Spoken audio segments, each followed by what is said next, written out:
There was a time not long ago when getting to a friend took effort. A walk, showing up unannounced, being welcomed anyway.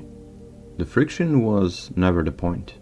But looking back, it may have been doing more than we realized. The internet promised to remove that friction entirely. More connection, more access, more people within reach than ever before. And it delivered. What nobody asked is what happens to us when that friction disappears. Because it turns out it was building something all along. Philosophers like Thomas Hobbes and Aristotle understood that human connection isn't just about access. It's about the structure that holds relationships together. Unwind the clock 15 or 20 years and what people wanted from gaming was simple. More fun, more connection, more immersion. Seldom did anyone stop to think that some of those things might come at a price. My fondest gaming memories are almost entirely populated by other people. A closest friend and I had a system. Whoever called the games last time handed a choice to the other next time we played together. Any title was fair game. If one of us didn't enjoy what was being played, we'd switch to observing, watching the other navigate a level, offering ideas on how to tackle a boss or crack a puzzle. It sounds small, but it created something genuinely collaborative out of what could have been a solitary experience. That friend and I are still close today. Different cities, catching up when we can, the way old friendships survive distance. Would I trade those memories? Not for anything. We still reminisce about those times, and he really likes pointing out silly moments and laughing about it. It is a bit strange for me as I don't disagree, it's just that it evokes different feelings and thoughts about same memories I have. But I'm having fun when my friend is having fun. I'm aware these recollections come filtered through rose-tinted glasses. There were arguments, disagreements, plenty of moments that weren't idyllic at all. But there is something about that era of gaming that feels genuinely different from what followed. Not just nostalgically different, but structurally different in ways worth examining. Because those features we wished for, more connection, more immersion, did arrive. Just not quite in the way anyone imagined. Somewhere along the way, the internet arrived and with it a new and exciting way to connect. A dial-up, a touch of a button. Friends accessible without leaving your chair. It felt like only progress. Looking back, something was lost in that frictionless connection that wasn't obvious at the time. The act of actually getting somewhere had its own value. The walk to a friend's place, the neighbors you passed, the family you'd greet when you arrived. It felt unnecessary from a pure fun maximization perspective. Bad tasting medicine you took because skipping it had consequences you couldn't quite name. The bad part that came with internet connection and its promise of more was oddly enough less in some ways. When connection requires no effort, your social skills quietly begin to rust. Not dramatically, but gradually, until the friction of real interaction starts to feel like an obstacle rather than a natural part of life. Entitlement grows in the same space. When something costs nothing and requires nothing, there is no incentive to maintain the skills needed to earn it. Why develop social grace when you're actively designing your life to avoid needing it? The social persona we perform in public, the patience, the reading of rooms, the small negotiations of shared space, slowly blends into the background until it barely exists as a separate skill at all. Our bodies follow the same logic. When you stop being physically active, your muscles begin consuming less energy because the body adjusts its expectation downward. On the other hand, when you're physically active to its fullest, muscles grab any energy they can get, even sugar, because body is anticipating spending. You might have noticed this with sport types or physically very active people. that they can eat more sweet food but not get fat, precisely because they use all that energy fast, even if it's not ideal for the body. Social skills work the same way. Use them consistently and they sharpen. Avoid them long enough and the body stops maintaining the capacity as a priority. We optimized for convenience and the optimization worked exactly as intended. It is one of those small things, an irritation that logically makes sense. So you avoid it only to teach your own brain not to think, not to struggle, and work less, hence dumbing it down. It is fine not to concern yourself with unnecessary problems you don't even need to tackle. But what if you deteriorate to the point of not knowing how to tackle same points anymore? That doesn't seem as a win then. It seems less ability to participate and influence your surroundings. It doesn't feel like a loss of something necessary, but something crucial. Diablo 2 and Warcraft 3 time was when the internet era finally clicked for me. Internet cafés packed full at all hours. I spent more time in one of them than I'd like to admit during certain stretches of my life.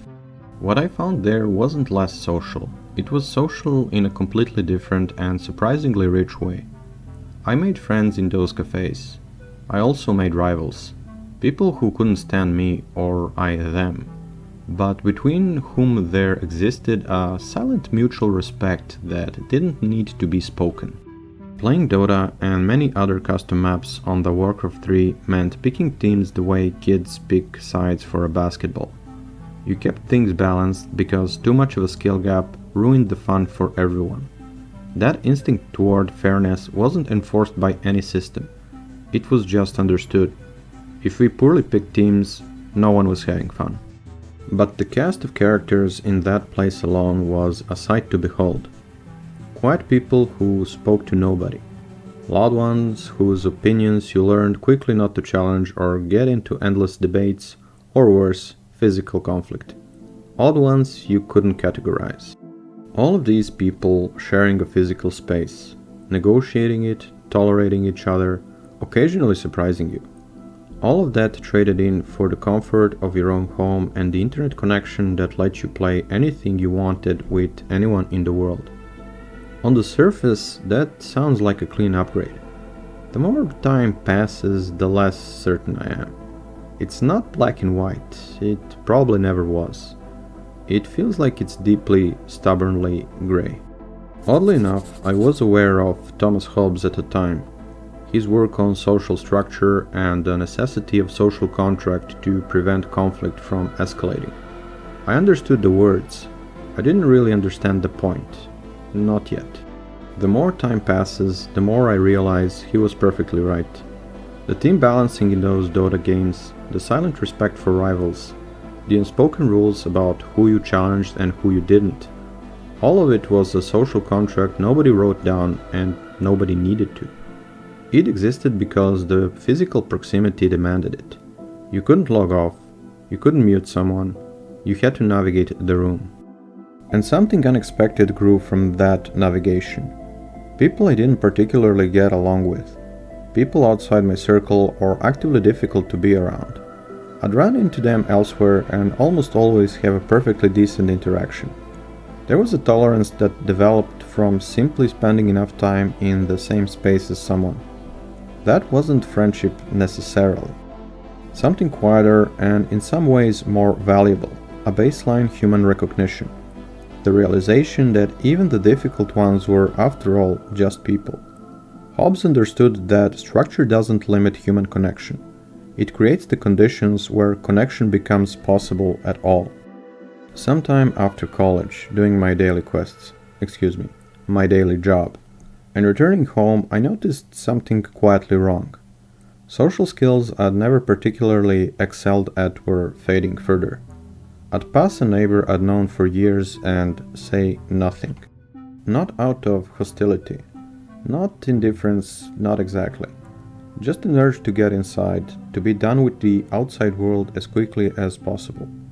It felt like losing a small piece of my own humanity each time and not quite being able to stop it. That phase reached a boiling point. It took several months to find my way back to being genuinely social, to wanting to be around people again.